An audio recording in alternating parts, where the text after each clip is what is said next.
Bismillahirrahmanirrahim. Assalamualaikum warahmatullahi wabarakatuh. Alhamdulillah wassalatu wassalamu ala Rasulillah wa ba'd.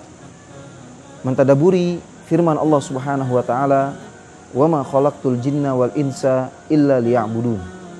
Dan tidaklah aku ciptakan jin dan manusia kecuali untuk beribadah kepadaku, yaitu kepada Allah Subhanahu wa taala. Mentauhidkan Allah Subhanahu wa ta'ala.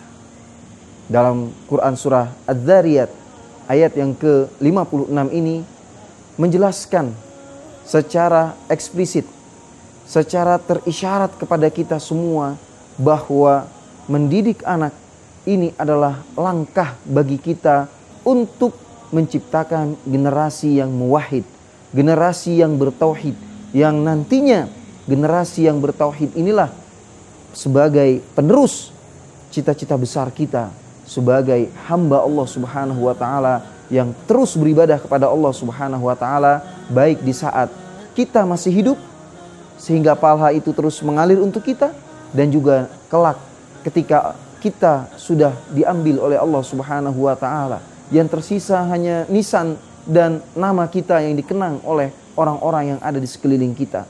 Maka anak kitalah yang kita didik, yang kita bimbing, yang kita sekolahkan di tempat yang terbaik, yang tujuan inti pokok dari kita menyekolahkan anak kita adalah mereka penyambung dari bentuk ketauhidan kita, bentuk ibadah kita kepada Allah Subhanahu wa taala, sehingga ketika kita di alam kubur mereka yang meneruskan pundi-pundi mengalirnya pahala kita, mengalirnya rahmat dan ampunan Allah Subhanahu wa taala, dan meningkatnya derajat kita di sisi Allah Subhanahu wa taala.